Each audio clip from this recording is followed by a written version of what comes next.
것은 다 하나님 은혜라. 법과 원칙을 준수하면서 산다고 자부하는 한 남자가 있었습니다.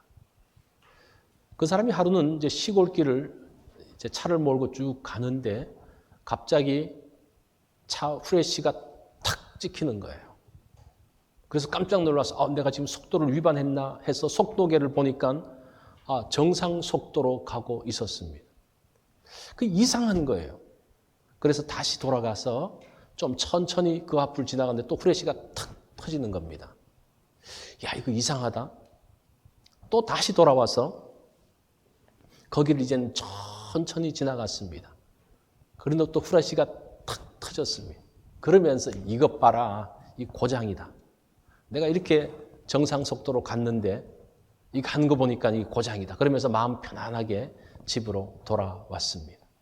자, 그리고 한 4주 후에 우편으로 벌금 고지서가 왔습니다.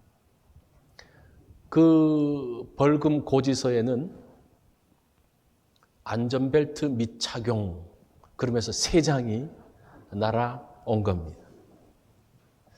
자, 이것이 이제 그 브라이언 잔슨의 라이브러리 퍼니스에 있는 그런 내용인데, 자, 우리가 생각하는 것이 실제와 다를 수 있다는 겁니다. 이렇게 다른 초점을 가지고 살면 문제가 생깁니다. 그것이 변화산 사건의 이야기입니다. 변화산의 영광을 본 제자들이 자신이 본 영광에만 집중하고 있습니다. 그래서 뭐라고 이야기합니까? 여기에 초막 셋을 지어서 하나는 예수님을 위해서, 하나는 모세를 위해서, 하나는 엘리야를 위해서 합시다. 근데 성경은 그 말 뒤에 뭐라고 기록해 놓는 거 아니? 베드로가 자신이 말한 것을 자신도 알지 못하더라. 그렇게 기록을 해놓고 있어요. 이게 뭡니까? 하나님의 의도와는 상관없이 그냥 자기 느낌대로 말하는데 자기도 무슨 말인지 모르고 그냥 하는 그러한 인생. 자, 그래서 우리가 이 베드로의 사건에 초점을 맞추기보다는 도대체 이 변화산 사건을 통해서 우리에게 주시고자 하는 말씀의 메시지가 무엇인지를 한번 오늘 찾아가도록 하겠습니다. 여기에 십자가의 길이 담겨져 있습니다. 자, 28절 말씀을 보면 이 말씀을 하신 후 8일쯤 되어 예수께서 베드로와 요한과 야고보를 데리고 기도하시러 산에 올라가사. 자, 이 변화산 사건이 마태복음, 마가복음, 누가복음에 나오는데 누가복음만 변화산에 올라갈 때 왜 올라가는지 이유를 말씀하고 있습니다. 이유가 뭡니까? 기도하기 위해서 올라갔다라고 합니다. 누가만 그렇게 기록하고 있어요.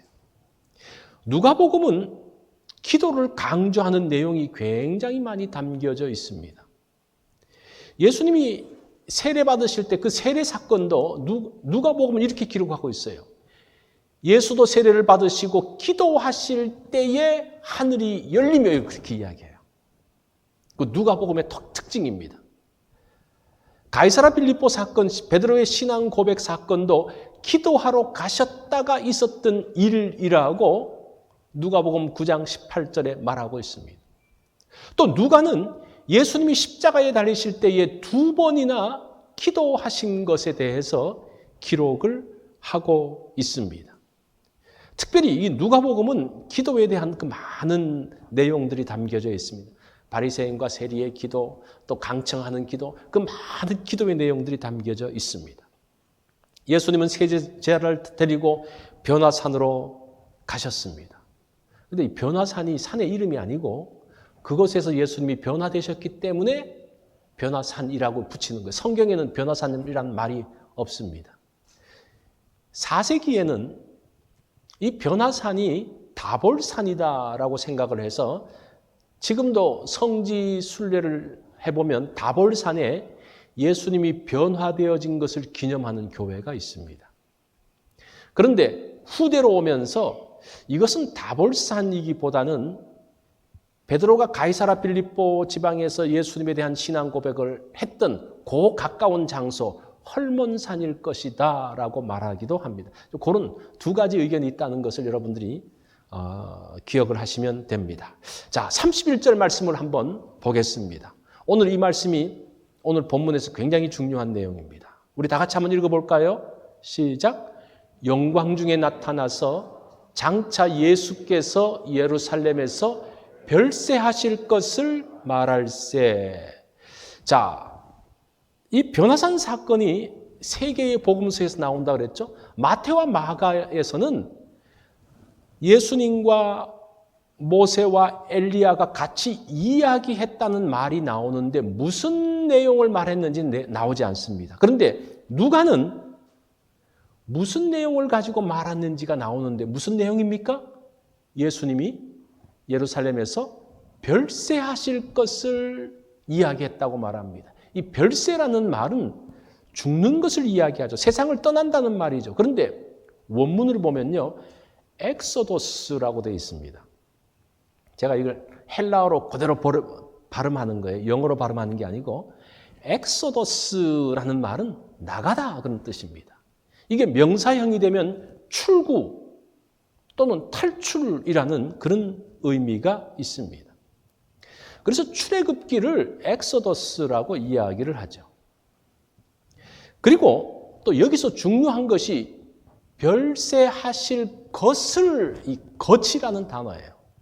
한글 성경에는 이 것이라는 단어를 번역을 안 해놨는데 헬라어에 보면 이 것이라는 단어가 완성하다라는 그런 뜻이 있어요. 그러니까 별세하실 것이라는 말은 예수님이 완성하실 엑소더스라는 그런 말입니다. 이것은 예수님의 별세라는 것은 단순히 예수님이 십자가에 죽으시는 것만이 아니라 예수님의 십자가의 죽음, 부활, 승천까지 포함된 구원의 전체를 이야기하고 있습니다. 지금 모세와 엘리야와 예수님이 함께 무슨 이야기를 합니까? 하나님의 구원 계획을 이야기하고 있는 거예요. 예수님께서 이제 예루살렘에 가서 하나님의 구원 계획을 완성하시는데 십자가에 죽으시고 다시 부활하셔서 이제 승천하셔서 다시 하나님의 구원을 완성할 것에 대한 대화를 하고 있었다라는 겁니다. 그런 면에서 변화사는 예수님의 세례 사건과 짝을 이루면서 예수님의 구속을 예표하는 아주 중요한 사건이 됩니다. 그래서 제가 지난주에는 예수님의 세례 사건에 대한 이야기를 했고 이번에는 그의 짝을 이루는 변화산 사건에 대한 이야기를 합니다. 자, 변화산에서 예수님과 모세와 엘리야의 영광스러운 모습은 천상의 모습을 보여주고 있는 겁니다. 거기서 이 얼굴이 변하고 몸이 바뀌어지는 그 모든 과정들을 통해서 그 영광들을 보는데 그게 뭐냐? 천상에서 있는 모습을 지금 재현해주고 있는 거예요. 이들의 대화는 시간을 뛰어넘는 대화입니다. 주전 1500년대 사람인 모세, 주전 800년대 사람인 엘리야, 그 다음에 예수님은 1세기 사람이잖아요. 그분들이 그 엄청난 1200년, 1500년의 그 세대의 차이를 뛰어넘으면서 했던 그 천상에서의 대화는 도대체 무엇일까? 그 내용은 예수님의 완성하실 엑소더스, 예수님을 통해 완성하실 구원이라는 겁니다. 믿음의 사람들이 천국에서 무슨 대화를 주로 할까? 여기에 힌트가 나오더라고요. 천국에서 대화는 변화산에 대한 내용이에요. 누가복음 15장 7절에도 보면 이렇게 말씀합니다. 천상의 관심, 하나님의 관심이 무엇이냐? 이와 같이 죄인 한 사람이 회개하면 하늘에서는 회개할 것 없는 의인 99으로 말미암아 기뻐하는 것보다 더하리라. 천국에서는 죄인 하나가 회개하고 돌아오는 것을 기뻐하시면서 그것을 즐거워하시며 그것이 주요 대화의 주제라고 이야기합니다. 여러분들이 이 땅에 살면서 천국의 대화를 하고 싶습니까? 천상의 대화를 하고 싶습니까? 그 천상의 대화가 무엇인가 하니 구원에 대한 이야기예요. 아무개를 구원해야 되는데 저 어떻게 하면 구원할 수 있을까? 저 사람이 어떻게 예수님을 알 수 있을까? 그걸 좀 기도해 주세요. 이런 대화가 천상 대화라는 거예요. 천국에서의 대화라는 거예요. 이게 지금 변화산을 통해서 보여주고 누가복음 15장 그 70양의 비유를 통해서 보여주고 있는 그러한 내용입니다. 자, 하나님의 구원이 있기 때문에 변화산에는 영광이 있었다는 겁니다. 이것이 하나님 나라의 영광이죠. 이 영광은 별세, 십자가의 죽음과 고난을 통해서 얻게 되어지는 영광입니다. 이것은 십자가를 통한 영광이죠. 자, 그리스도인의 고난은 주님의 고난처럼 엑소더스의 고난이라는 거예요. 다시 말해서 출구가 있는 고난이라는 거예요. 여러분 이거 꼭 기억하십시오. 우리의 고난이 출구가 꽉 막히고 거기에 빠져나갈 수 없는 정말 절망과 죽을 것 같은 죽음의 고난이 아니라 출구를 향해 가는 고난이라는 거예요. 그렇기 때문에 우리는 고통과 아픔에 머물지 않고 영광을 향해서 나아가는 고난이라는 겁니다. 그래서 우리의 고난에는 소망이 있는 거예요. 이게 지금 예수님의 십자가의 고난을 통해서 우리에게 말씀하고 있는 내용입니다. 그런데 문제는, 특별히 제자들의 문제는 고난에는 눈을 감고 영광만 보는 것이 문제입니다. 그래서 베드로가 뭐라고 말합니까? 여기에 머물자고 이야기합니다. 이 좋은데 그냥 머물러 있자라고 이야기합니다. 여기에만 머물러 있으면요, 그들이 본 영광은 허상입니다. 아무것도 아니에요. 영광으로 가기 위해서는 십자가로 나아가야 되는, 그래서 지금 모세와 엘리야가 함께 지금 하나님의 영광에 도달하기 위한 그 과정에 대한 이야기를 하고 있다는 겁니다. 그것이 그리스도인들이 가지고 있는 소망인 것을 보게 됩니다. 그런데 왜 제자들이 여기 머물러 있자 그랬을까? 왜 이것을 알지 못하고 머물러 있자 그랬을까? 이 제자들은 예수님의 대화 내용을 듣지 못했어요. 이게 치명적인 문제입니다. 지금 놀라운 사건이 벌어지고 있는데 베드로와 두 제자는 졸고 있습니다. 졸고 있어요. 근데 더 놀라운 사실은 졸면서도 그곳에 있었다는 거예요. 이거 굉장히 중요합니다. 우리는 베드로, 요한, 야고보 같은 사람들이에요. 늘 졸고 있는 사람들입니다. 우리가 깨어서 영광을 보는 게 아니라 영광이 와야지 비로소 깨어나는 사람입니다.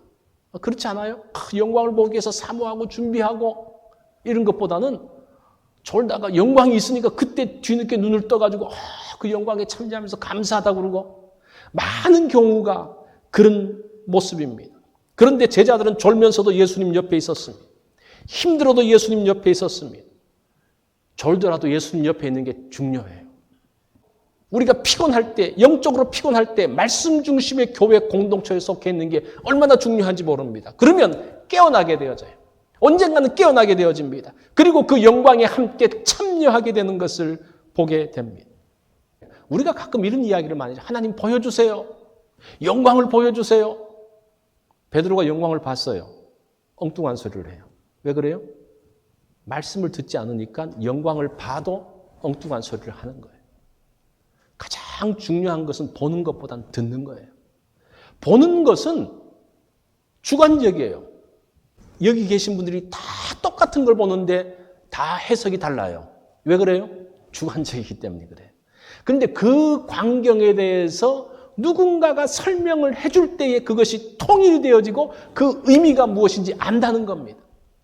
하나님의 영광을 보여주시고 하나님의 크신 기적을 보게 되어지고 놀라운 일들을 경험하는데 그것을 내가 그냥 보고 끝나는 것이 아니라 그것 가운데서 하나님께서 무슨 말씀을 하시는지 듣는 게 중요하다는 겁니다. 우리가 하나님의 역사하심을 경험하는 것 중요하죠. 그렇지만 보고 경험하는 것으로 끝나는 것이 아니라 그것을 통해서 주시는 하나님의 말씀이 무엇인지 아는 게 중요하다는 것. 우리가 하나님 말씀을 잃어버린다면 정말 많은 것을 놓치게 됩니다. 자, 보세요. 화려한 영광을 보는 게 목적입니까? 아니면 예수님이 목적입니까? 어떤 게 목적이에요? 예수님이 목적이죠. 화려한 영광, 그것은 주님을 더욱더 이해하기 위해서 필요한 겁니다. 그럴 때에 우리가 그 영광을 보는 데서만 끝나는 것이 아니라 주의 말씀을 듣는 것이 중요합니다. 분별력이 없는 상태에서도 하나님의 영광을 볼 수가 있어요. 그 영광을 보고 있는데 이게 또 뭔지 분별할 수가 없어요. 그때에 주의 음성이 무엇인지를 찾아야 한다는 겁니다. 그 음성을 따라가야 한다는 겁니다. 어떤 사람이 놀라운 경험을 했더라도 그에게 말씀이 없으면 그 사람은 잘못된 판단을 하게 되어지고 제자들처럼 엉뚱한 길을 갈 수가 있다는 거예요. 그래서 우리가 많은 체험, 영광 보는 거, 경험하는 거, 그거 중요해요. 여러분들도 다 하기를 원하는데 여기서 중요한 것은 무엇인가 하니 그것만 해서는 안 된다는 거예요. 그것만 하면 자기 오류에 빠져서 문제가 생길 수 있음을 이야기합니다. 자, 34절과 35절을 보십시오. 여기서 무슨 이야기를 하는지 보세요. 이 말할 즈음에 구름이 와서, 이 말은 이제 초막을 짓자는 이야기죠. 구름이 와서 그들을 덮는지라. 구름 속으로 들어갈 때에 그들이 무서워하더니 구름 속에서 소리가 나서 이르되 이는 나의 아들 곧 택함을 받은 자니 너희는 그의 말을 들으라 하고. 베드로가 초막 셋을 짓자는 이야기를 할 때 구름이 쫙 가립니다. 여기서 구름은 쉐키나 영광의 구름을 말하는 게 아닙니다. 이제 원어를 보면 그냥 일반 구름을 이야기하는 거예요. 일반 구름. 네펠라라고 써져 있는데 일반 구름이 그냥 가리는 거예요. 그러면서 예수님도 모세도 엘리야도 제자들마저도 다 가려지는 그런 상황입니다. 그러면서 그 구름 속에서 어떤 말씀이 나오는 거 아니? 나의 아들 곧 택함 받은 자라고 이야기합니다. 이 예수는 나의 아들이고 택함 받은 자라고 이야기를 합니다. 여기서 택함 받았다라는 그 말은 처음부터 택한 자라는 그 뜻이에요. 처음부터 택함을 받은 자라는 그런 말이죠. 그 택함 받은 자가 예루살렘으로 가서 엑소더스, 구원할 것을 말씀하고 있습니다. 보세요. 구름이 가려지고 구름이 지나가고 난 다음에 누구만 남았다고 이야기합니까? 예수님만 남았다고 이야기해요. 이것이 보여주는, 변화산에서 보여주는 굉장히 중요한 메시지입니다. 많은 영광들, 모세를 보고 엘리야를 보고 그 영광스러운 모습들을 봤는데 구름이 싹 휘젓고 지나가고 난 다음에 누구만 남아있습니까? 예수님만 남아있다는 거예요. 초점이 무엇인지를 보여주고 있습니다. 마치 하나의 장명 전환과 같은 막이 딱 닫혔다가 쫙 열리면서 주인공만 딱 남게 되어지는 그 모습을 봅니다. 그러면서 비로소 그 제자들이 깨닫게 되어지죠. 그래서 나중에 베드로가 그 변화산의 영광을 이렇게 설명합니다. 베드로후서 1장 16절로 17절에 보면 우리는 그의 크신 위엄을 친히 본 자라 지극히 큰 영광 중에서 이러한 소리가 그에게 나기를 이는 내 사랑하는 아들이요 내 기뻐하는 자라 하실 때에 그가 하나님 아버지께 존귀와 영광을 받으셨느니라. 이 소리는 우리가 그와 함께 거룩한 산에 있을 때에 하늘로부터 난 것을 들은 것이라. 자, 보세요. 베드로가 나중에는 자기가 본 것만 이야기하는 것이 아니라 거기서 무슨 말씀을 들었는지를 이야기하고 있어요. 초점을 맞춰가고 있는 거죠. 야고보는 일찍 죽었기 때문에 그런 말을 하지를 못했는데 요한은 요한복음 1장 14절에서 이렇게 이야기합니다. 말씀이 육신이 되어 우리 가운데 거하심에 우리가 그 영광을 보니 아버지의 독생자의 영광이요 은혜와 진리가 충만하더라. 자, 이 요한이 본 메시지는 영광이 아니라 뭐라고 말합니까? 예수 그리스도가 아버지의 독생자의 영광이었다고 이야기합니다. 그로 인한 은혜와 진리가 영광의 실체이신 예수 그리스도께 초점을 맞추고 있습니다. 자, 이렇게 지금 변화산에서 영광만 보고 그것에 취해서 기뻐하면서 초막을 짓자고 했던 그 제자들이 이제는 그 보는 것이 아니라 그 들은 말씀에 초점을 맞추어서 사역을 만들어가고 있는 것을 보게 됩니다. 변화산의 영광은 예수님의 별세입니다. 별세. 예수님의 죽으심만 말하면 안 되겠죠? 예수님의 십자가의 죽으심과 부활과 승천까지. 이게 구원의 세트예요. 승천까지 가야지 이게 완전한 구원으로서 끝나는 겁니다.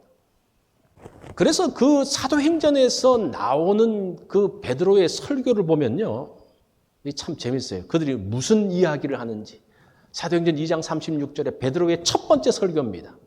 거기에서 그런즉 이스라엘 온 집은 확실히 알지니 너희가 십자가에 못 박은 이 예수를 하나님이 주와 그리스도가 되게 하셨느니라.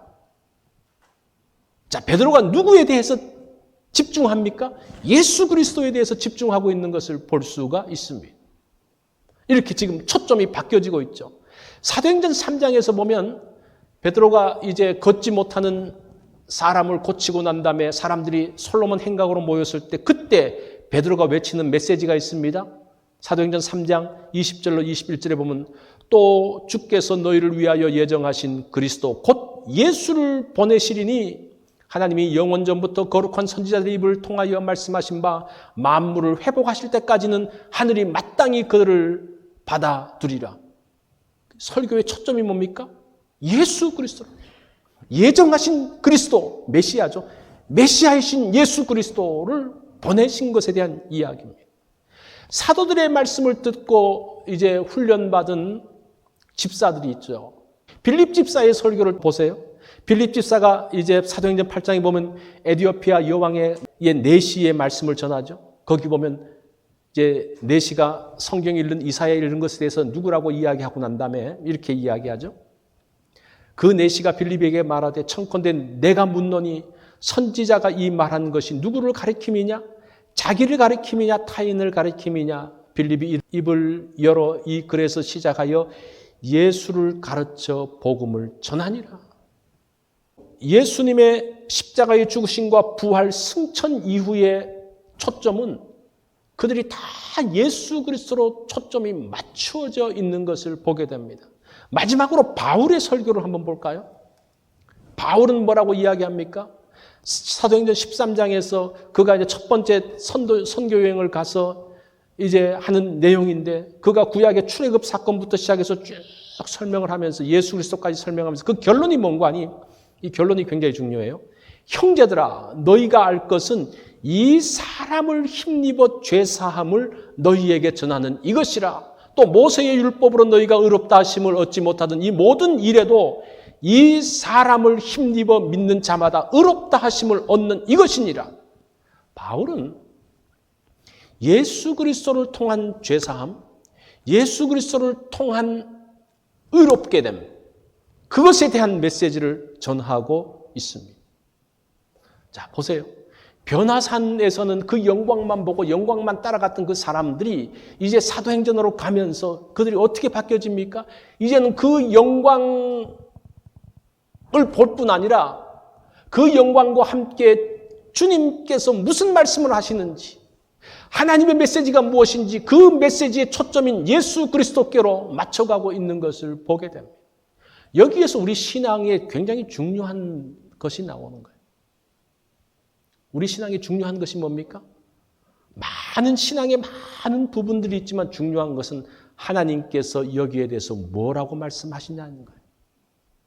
우리의 구원에 대해서 하나님께서 뭐라고 말씀하시냐, 그것을 아는 것이 중요하다는 것. 은사, 기적, 또 많은 것들 중요하죠. 저는 그것을 부인하지 않습니다. 그런데 그것보다 더 중요한 게 그것만 하면 문제가 되게 돼 있어요. 반드시 문제가 됩니다. 역사적으로도 다 그래요. 그 교회 역사 가운데서도 짧은 한국 교회의 역사 가운데서 다 말씀 없이 그런 은사와 그런 신비한 체험, 기적만 따라갔던 사람은 다 잘못됩니다. 뭐가 함께 가야 됩니까? 말씀이 함께 가야 될 것을 성경 전체가 설명하고 있어요. 이것은 뭐 제가 그렇게 하라는 게 아니라 성경이 그렇게 이야기하고 있다는 거예요. 그것이 변화산 사건을 통해서 우리에게 보여주는 중요한 내용이라는 겁니다. 예수님의 엑소더스, 예수님의 십자가의 고난, 또 부활 영광, 승천, 그런 과정들을 통해서 하나님의 영광이 만들어진다라는 겁니다. 쇼펜하우어가 이런 이야기를 했습니다. 삶은 고통의 연속이다. 이 말에 동의가 돼요. 삶은 고통의 연속이죠. 계속적으로 고통과 어려움과 아픔이 있습니다. 근데 고통만 보면요, 염세주의자가 됩니다. 고통, 아픔, 왜 이렇게 힘들어? 그것만 보는 것이 아니라 주님의 고통은 주님의 우리가 십자가의 삶도 고통이고 고난이에요. 그런데 주님의 고통은 엑소더스의 고난입니다. 출구로 가는 과정이라는 거예요. 영광으로 가는 고난의 길이라는 겁니다. 그래서 십자가의 길에는 소망이 있는 것을 볼 수가 있습니다. 출구가 있기에 주님은 그 길로 우리를 초청하고 있습니다. 주님의 고난을 생각하는 이런 절기에 우리가 생각해야 될 중요한 것은 무엇인가 하니 이런 십자가의 길, 주님을 따라가는 그 고난이 무엇인가에 대한 겁니다. 그것이 뭐라는 겁니까? 출구가 있는 고난이라는 거예요. 출구를 따라가는 거예요. 그 출구를 가면 뭐가 있는 겁니까? 하나님의 영광이 그 가운데 있다라는 겁니다. 그래서 우리가 소망을 가지고 그 길을 가는 거예요. 그것이 십자가의 길이고 우리 그리스도인의 삶인 것을 보게 됩니다. 자, 이렇게 주님과 함께 십자가의 길을 통해서 부활과 승천의 영광으로 가는 것이 변화산의 메시지라는 거예요. 주님의 별세하심은 십자가뿐만 아니라 십자가를 통해서 부활과 승천, 주님의 능력, 영광의 자리까지 들어간다는 겁니다. 자, 우리가 십자가의 길 두 번째 시간은 십자가의 길의 마지막에 영광이 있음을 기억하는 겁니다. 그 영광을 기억하면서 출구를 향해 가는 우리의 고난의 길, 십자가의 길을 우리 함께 나아가기를 원합니다. 우리 기도하겠습니다. 된 것은 다 하나님 은혜라